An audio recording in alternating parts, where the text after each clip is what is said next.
Chapter 11. Camp Life. Select IIB in Hammerstein on the Polish border near Danzig. How can I say this? It sounds ridiculous, but I recall being upbeat at the thought of entering a real prison. Didn't really know what to expect, but I experienced relief as we rode through the gates of the POW camp. Nothing can be worse than the hell train I thought I just got off of. Things had to improve, and that I was partially correct. One of the improvements was that I finally got the opportunity to write to my family and tell them I was alive. February 21st, 1944.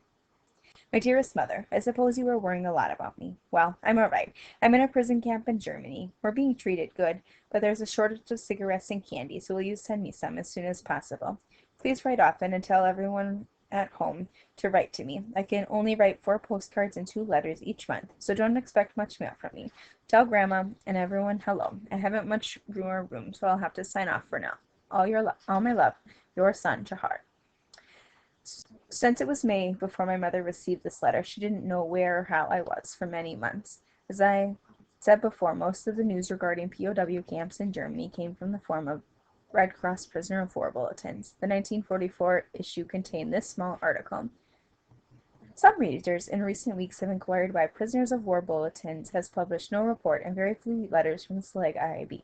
Up to the beginning of February, only a small amount of mail from this camp, which contained about 2,500 American prisoners at the end of 1943, has reached the United States. The Red Cross has requested to arrange to visit the camp, and a cabled report on this visit will be published as soon as one is received. By 1944, the Germans were running several POW camps, some of them for airmen called Luft, the German word for air, and some like Stalag IIB for dog faces like me. If you want to get a more visual look at the camp, rent an old movie like Stalag 17B, or watch the newer Hearts War, or some reruns of the Hogan's Hero television shows. They do a fairly good job of depicting what life was like in most of the camps, but I was not destined to spend much time at IIB. Immediately upon getting out of the boxcar, we were inspected and sorted by German officers who treated us like slave traders might regard their human merchandise. Again, my tall and sturdy body determined my fate. With almost all able-bodied German men conscripted by Hitler for his war machine, there was a desperate shortage of farm help on the countryside, so we hardy-looking type were selected for work detail in a nearby agricultural area. In one of life's whimsical ironies, German prisoners captured by American forces were being simultaneously treated in the same pastoral experience in Wisconsin, not far from my hometown. Some of these men loved the area, and the United States had to offer so much that they came back to America after being repatriated to Germany when the war ended. So, for better or worse, I learned right away that I was not going to spend my imprisonment in Hammerstein proper in Stalag IIB, where the other men were billeted.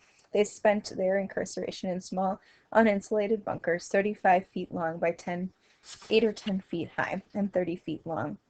150 prisoners were jammed into those small buildings, where they slept in bunks 3 or 4 high and often had no sanitary facilities whatsoever, despite some Red Cross inspection reports to the contrary. In one of those interesting coincidences that makes for a good story, I met another Gerhard in the Hell train, Gerhard Gary Rockenbach. Gary from Schano, a town not far from Algernon, was not, and I mentioned him in one of my letters home. After being released in the POW trade in 1945, he was subject to a long interview published in the Schano Evening Leader. My mother got her hands on a copy of the paper, cut out the article, and pasted it in the scrapbook. In the interview, he described the conditions he experienced in camp at Hammerstein. Cold.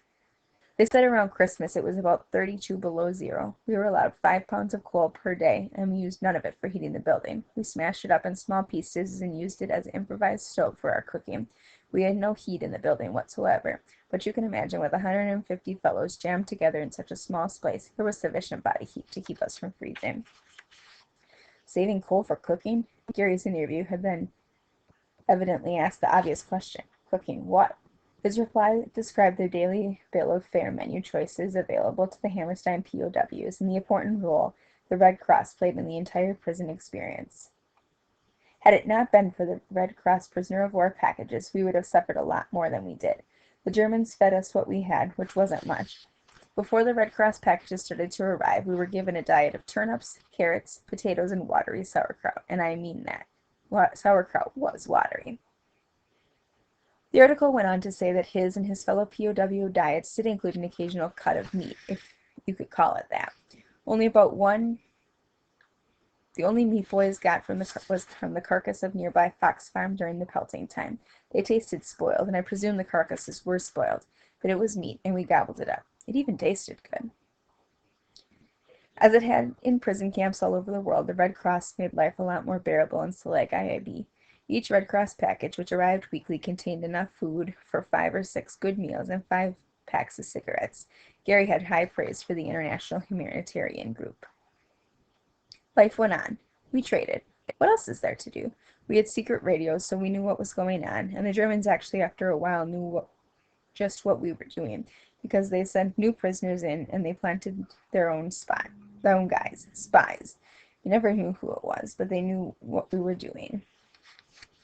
He went on to discuss the common currency of the prisoners all over the world, then and now, tobacco, which the guys hoarded and hid from their captors in pretty ingenious ways. And cigarettes, they're a lot tougher to get around here, Wisconsin.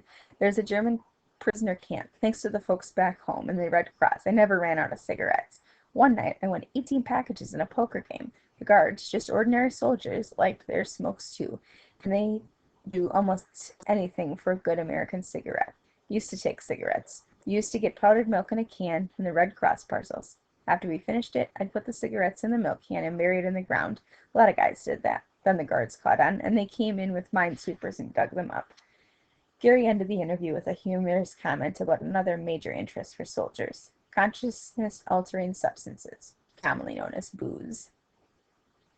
One thing I miss is the Raisin Jack that we made in prison camp. Boy, was it awful and powerful stuff, but it helped stifle our miseries. How'd you make it? Just take some raisins, put them in hot water, add yeast and a little sugar. Bottle the stuff and wait for the corks to pop. But again, I'm getting ahead of myself in my story. One jihad from northeast Wisconsin was billeted in Hammerstein prison. One was chosen for agricultural detachment duty in German countryside. They say everything in life is a trade-off.